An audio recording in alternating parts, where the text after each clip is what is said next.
జీవపుటేరులు జీవపుటేరులు.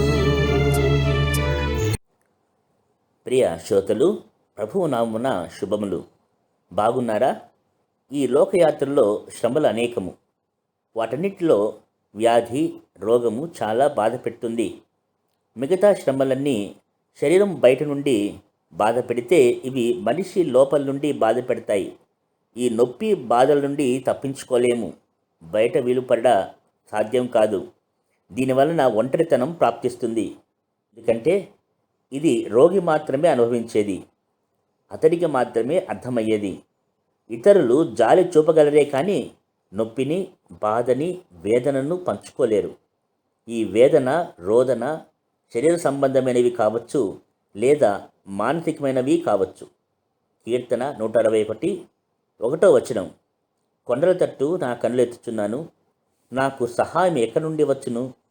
ఇది ప్రశ్న అయితే జవాబు 2వ యెహోవా వలనే నాకు సహాయం కలుగును. దేవునికి స్తోత్రము. ప్రార్థన చేసుకుందాం. ప్రియ పరలోకపు తండ్రి, ఈ లోకయాత్రలో మాకు దిక్సూచివి నీవే, చాలినంత దేవునివి. తండ్రి, నీకు వేవేల స్తోత్రములు చెల్లించున్నాము.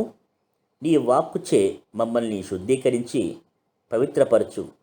ఈ దైవ ధ్యానము మా హృదయములను స్పందింపచేయుటకు నీ ఆత్మచే సంధించమని మన ప్రభువును రక్షకుడైన యేసుక్రీస్తు నామున వేడుకొనుచున్నాం తండ్రి. ఆమేన్. ప్రభునందు ప్రియులారా, నిర్గమకాండం 15:26 మీ దేవుడైన యెహోవా వాక్కును శ్రద్ధగా విని ఆయన దృష్టికి న్యాయమైనవి చేసి ఆయన ఆజ్ఞలకు విధేయులై ఆయన కట్టడలన్నింటినీ అనుసరించి నడిచిన ఎడల, నేను ఐగుప్తీయులకు కలగజేసిన రోగంలో ఏది మీకు రానియను. నిన్ను స్వస్థపరచు యెహోవాను నేనే అనెను. నిన్ను స్వస్థపరచు యెహోవా నేనే అనగా హెబ్రీ భాషలో యెహోవా రాఫా. ఈ లోకంలోని వ్యాధులు, రోగాలు, తెగుళ్ళు, శరీరంలోని బలహీనతలు మానవుని పాప స్వభావం యొక్క ఫలితం. కొన్ని దేవుని మహిమార్థమై కూడా వస్తాయని బైబిల్ చెప్తుంది. కానీ వేదన మాత్రం ఉంటుంది. దీనికి పరిష్కారము మరియు సమస్యలకు మూలమును వాక్యపు వెలుగులో చూద్దాము.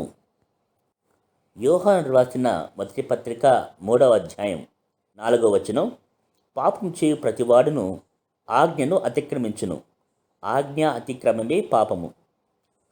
సృష్టికర్త యొక్క దేవుని సృష్టి అయిన మానవుడు దేవుని యందు నడవక తన యొక్క మనసు చొప్పున ప్రవర్తించడం నేర్చుకున్నాడు.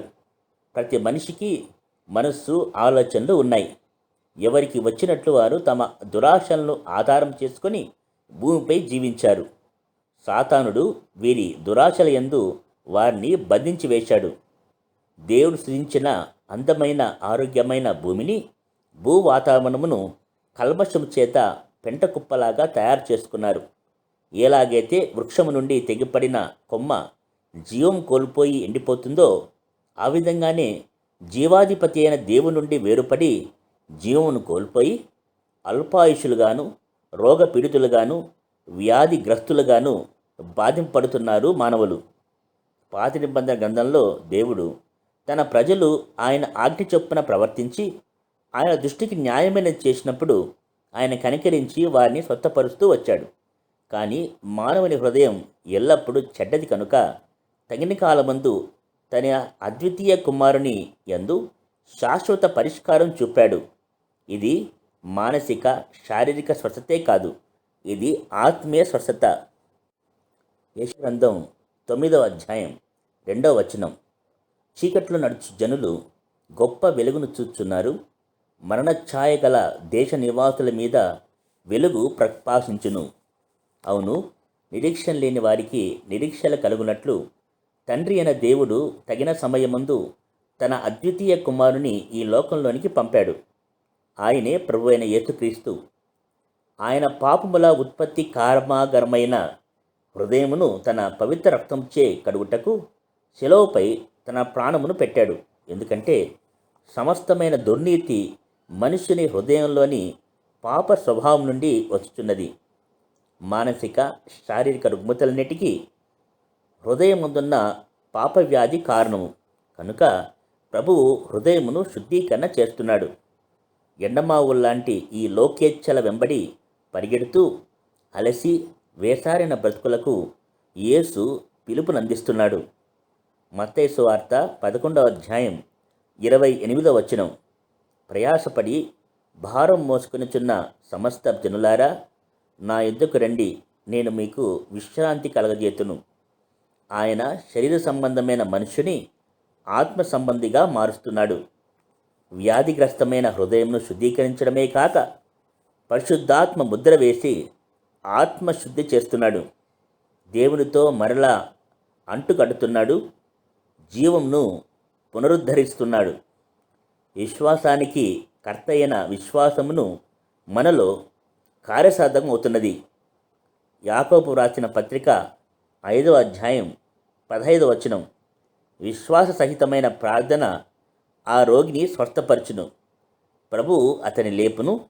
అతడు పాపములు చేసిన వాడైతే పాపక్షమాపణ పొందుతాడు. ప్రియ సహోదరి సహోదరుడా, వ్యాధి రోగము మనల్ని ఎంతగానో బాధిస్తుంది. ఎవరు దీనిని గ్రహింపగలరు?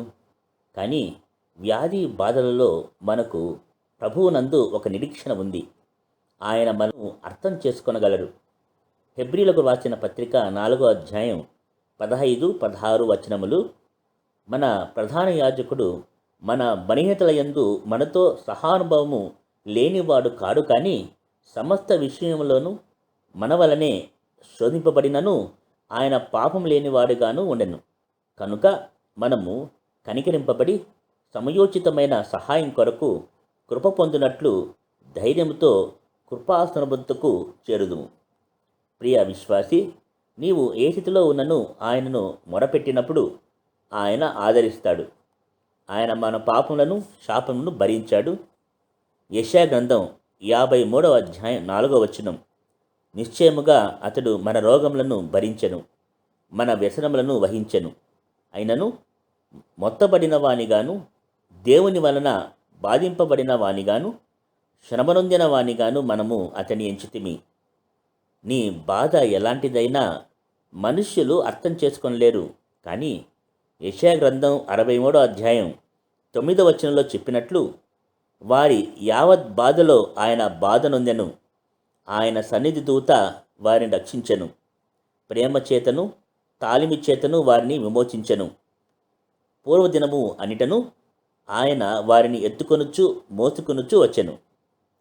ఆ సన్నిధి దూత మన ప్రభువైన యేసుక్రీస్తే. యెషయా గ్రంథం 53వ అధ్యాయం 5వ వచనం. మన అతిక్రమలను బట్టి అతను గాయపరచబడెను, మన దోషములను బట్టి నలగొట్టబడెను. మన సమాధానమైన శిక్ష అతని మీద పడెను. అతను పొందిన దెబ్బల చేత మనకు స్వస్థత కలుగుచున్నది. దేవునికి మహిమ కలుగుగాక. యెహోవా రాఫా. ఆమేన్. తిరుగుబాటు చేసితిని, దోషిగా నేను నిలిచితి, నన్ను తప్పించుటకు నీతి అయిన నితనయునే. తండ్రి నాకై నలుగగొట్టుటకు నీకిష్టమాయెనా, చెడిపడిన నా బ్రతుకు నెరిగిన సత్య సాక్షి యేసయ్యా.